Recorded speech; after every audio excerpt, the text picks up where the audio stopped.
Well, hey friends, welcome back to the Coach T Show. And on this episode, we're diving into hustle versus flow.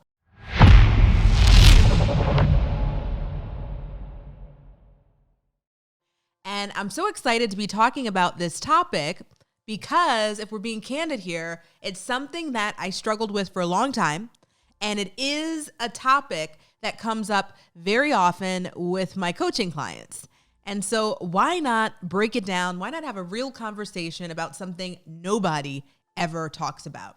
You see, we live in a society where people are always talking about their successes. They're bragging about the money that they're making. I mean, you could hardly click a YouTube video without seeing some ad about some coach somewhere sitting in a jet with, supposedly $1 million in cash sitting in front of them. And they're telling you, hey, you can make $1 million in 90 days if you use their strategy. In fact, I just saw an ad like that before I jumped on with you today. And so, that's really interesting, right? So there's that perspective. And there's this idea that, you've got to sort of hustle to make that type of thing happen. And the only way that you could ever be a 7-figure entrepreneur or continue to have multi-six figures is if you hustle. And, that's something that a lot of us have heard throughout our life, whether you're an entrepreneur or not. Most of us growing up heard that. And so we thought, hey, we've got to do really well in school. We've got to be, in all of the sports and doing all the activities, and we got to make this thing work. And hey, that's going to take some work, hard work, right? That is something that a lot of parents distilled to us, a lot of people.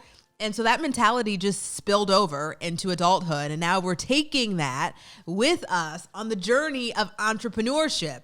And, the question is that right? Is that wrong? And, I'll let you decide at the end of this conversation, but let me tell you a little bit about me. So, as an entrepreneur, a little bit about my story. I haven't given too much of this backstory before, but, I moved to Washington, D.C. I started working for one of the most senior and prominent senators of the United States. That was really cool. I was like, wow, this is cool. I've always wanted to work here. I like this. Was a lot of work, right? And not a lot of pay.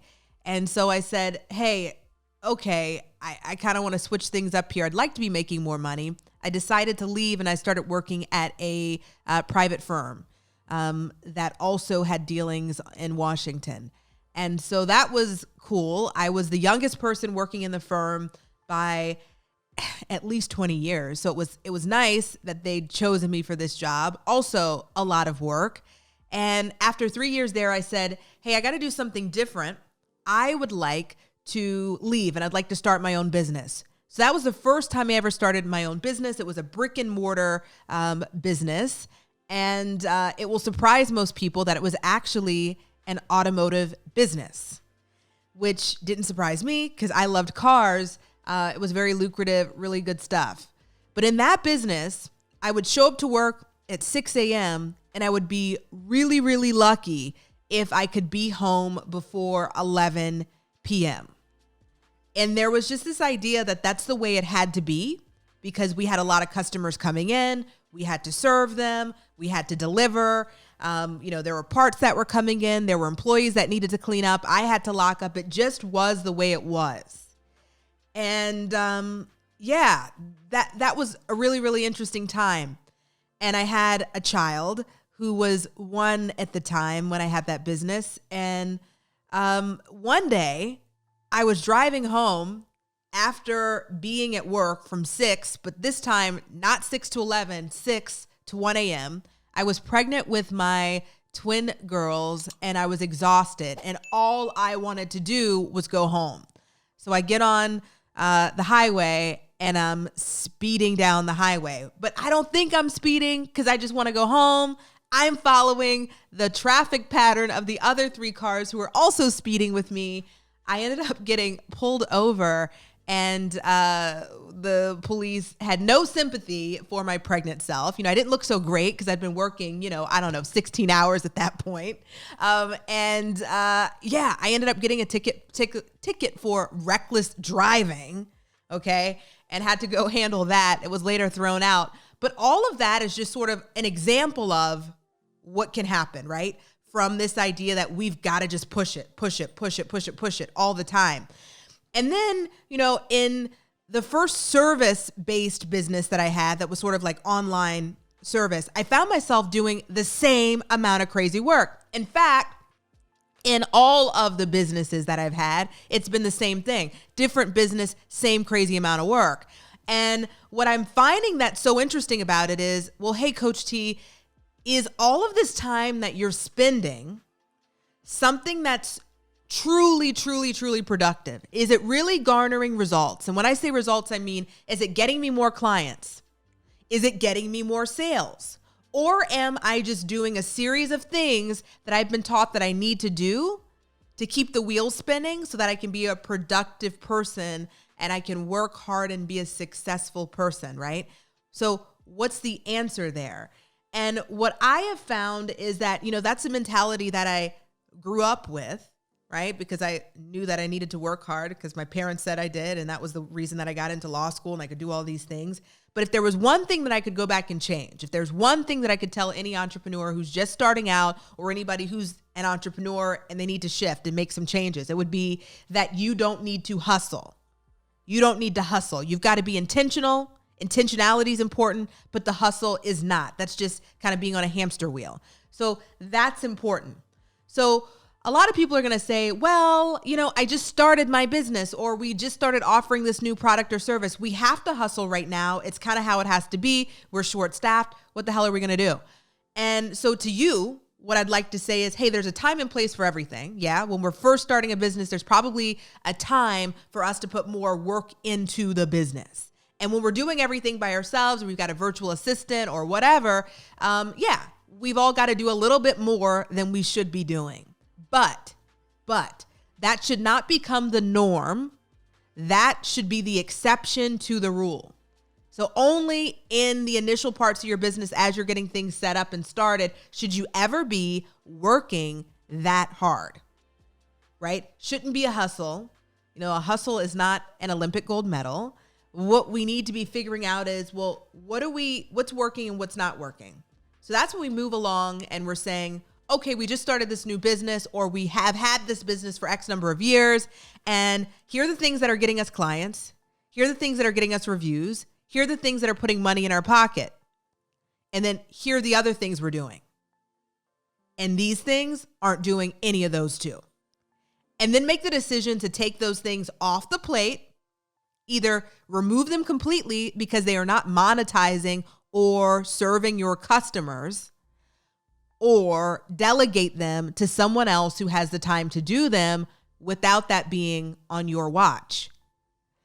Now, what I thought was really interesting is, I follow a lot of people, right? I follow a lot of people in the coaching industry, a lot of people in the digital marketing industry, because it's interesting.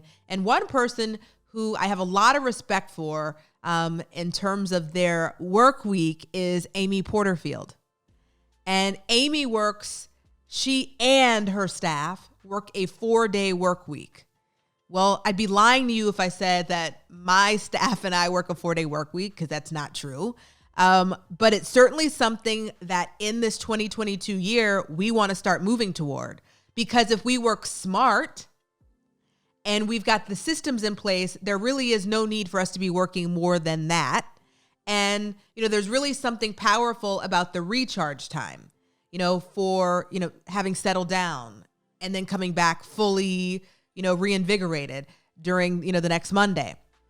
So I think that's really interesting.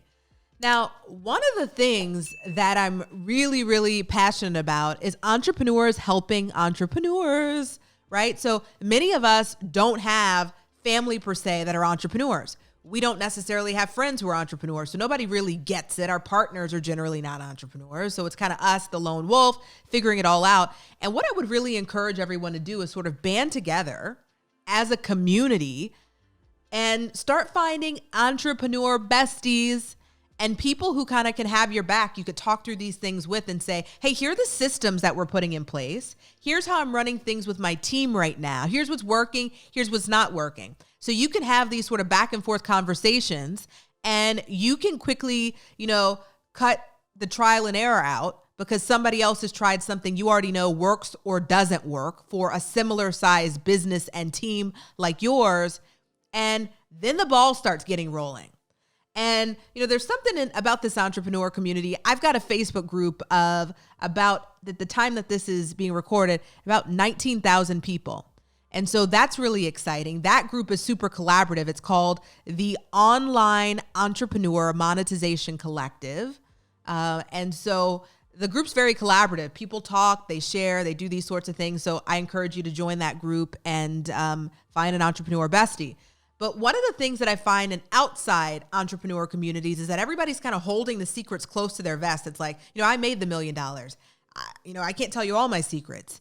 And that's something that I really wish that our community would discourage, because at the end of the day, there's only one us, right? So no matter if somebody's selling the exact same thing that you are, there are people who are going to be better aligned with them, and there are people who are going to be better aligned with you. So all this to say, we should be banding together to form systems, to form communities where we can have discussions about systems, about what's working and what's not working. So it's going to take a lot of courage to step out there and do something totally different. So when everybody, i.e. your competition, is working, 6-7 days a week, they're working 16-hour days, right? 16-hour days. It's going to take some courage to say, hey, we're not doing that. We're going to do it our way. We're going to work less. We're going to work smarter. We're not going to work harder. And let's see what that renders. And, systems in place is certainly a way to do it. Now, something else that I found to be truly, truly interesting, that kind of goes with this, with the hustle versus flow. A lot of times when entrepreneurs are hiring, because remember I said we could either take it off the list if it's not making us money or helping our customers, or we can hire it out. Well, there are a lot of entrepreneurs who are kind of going this cheaper route of hiring assistants, virtual assistants, people in other places, et cetera, who might not have the skill set to really handle what needs to be handled in the business.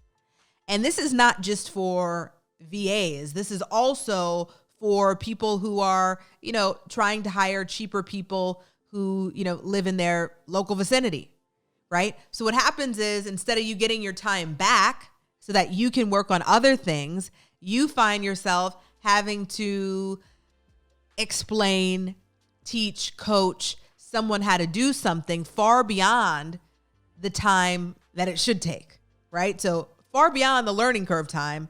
It's like 2 months later, we're still explaining how to upload a video to Instagram, right? So I'll give you a great example. Once upon a time, we hired a intern social media manager, and I thought, well, hey, it was just going to be a matter of explaining to her, teaching her our methodology for Instagram, our methodology for DMs, connecting, hashtags, etc. And it was like 3 months later, she still was doing none of the stuff. So what I found myself doing every evening was scheduling posts for the next day. So basically, she was getting paid and I was doing the work, and I was doing more work than I should have been doing, where if we just sort of cut the umbilical cord about a month earlier, 2 months earlier, we could have said, hey, this is not working. Let's find someone who's got an even better skill set in this. So those are things to think about as well. Hiring the right people who could save you time. And yeah, they might cost a little bit more, but it's going to be so much well worth it. Well, what now that you are now buying into this idea that you've got to hustle less, flow more? What do you get out of it besides, more hours back in your pocket? One of the things that's been really juicy to me is this idea that when I am doing less, I notice this. I don't always act on it, but just being honest here, when I am doing less, I am able to be in the very best energy space to connect with potential customers, to connect with current clients. And the transformations that they have when I'm in that energy space is pretty incredible. Not because I'm saying I'm like an energy master or anything, but because I'm able to have more intentional time with them. I'm able to be more present with them. So when I'm not thinking about having to rush and race and be on to the next task that I have, and I'm able to just be really present with them and hold a present space, I find that they get better results. We have a better time together. And that's really what it's all about. It's about service. So I'm better able to serve them. So, there's this idea, for instance, for digital entrepreneurs, anybody, right? That there should be a lot of DMing going on. There should be a lot of, following and follow backs and all this stuff. And this idea that the numbers really matter. And at the end of the week, hey, if we haven't gotten this amount of people who are following us or who we followed or chatted to in the DMs, then it's not been a successful week. I think that's wrong. I think it's probably more of this idea that we should be having intentional conversations with the right people. So if we're having 50 DM conversations a day. Well, how many of those 50 people are, one, the clients who we actually want, our dream client, not the client we settle for because we got to pay a bill, but like the client we actually want. Two, how many of them are clients who are actually ready to take action? So not somebody who says, hey, in a year, I'm ready to commit, but somebody like now in the next 6 months is ready to move forward. How many people meet both of those criteria? Well, of those 50 DMs, you probably should start crossing out the ones who don't meet those two criteria. It's a waste of your time right now. You would have, better time spent talking to the people who meet those criteria, who are ready to do something, who are your dream client, and have intentional, more connected conversations with them. They're going to feel it, and you're going to see the results of them feeling that. That's really important stuff. I think that's something that gets glossed over very often. And I saw online in one of these big Facebook groups, an entrepreneur who had this really interesting thing that she said. It made me smile because it's so true. She says, when I first started in my business, I was, and this is her talking, she says, I was, always sort of lurking and looking and seeing like, well, who got the most likes and who had the most people commenting. And if I saw an entrepreneur who didn't have that going on, I would never really talk to them in the DMs because I'd say, oh, they can't really afford my product. So now, this is her talking again. She says, so now I know that that's not true. And that there are, $1 million entrepreneurs with 1 or 2 likes on their posts because they're being intentional. They are targeting a specific type of person. It's not that they need the masses to like them and follow them. This is not homecoming queen or king. This is a matter of like, hey, who's going to actually convert to a real paying customer? That's a good fit, right? And so she was saying how she realized that in her business and how it changed everything. And what an interesting way to think about our time on social media. What an interesting way to think about, the time that we expend connecting with people. Hey, it's not the numbers. It's not the quantity. It's the quality of what we get. And that takes us right back to the hustle and flow, right? Because just because we're hustling doesn't mean we're getting any better results. Doesn't mean we're getting more customers. Doesn't mean that we're getting better reviews. Doesn't mean that we are of better service to the people who are already paying us. Because we're hustling, it just means that we're moving our legs a lot, right? Doesn't mean that anything real is happening. But in the flow, you get the ease, you get more time, you get more intentionality. And from that, you get better results. So that's actually something that I've been really excited to bring to all of you because we're actually hosting a $1 million mindset business training that's happening on, I think it's happening next week. So I will drop the link and that'll be listed here with this podcast. And we're going to get into sort of how people make big mind shifts that allow them to start making money in their business without doing any more work. In fact, they end up doing less work. And so we'll have some case studies and examples of people who are utilizing those techniques and getting those results. So I'm excited about that.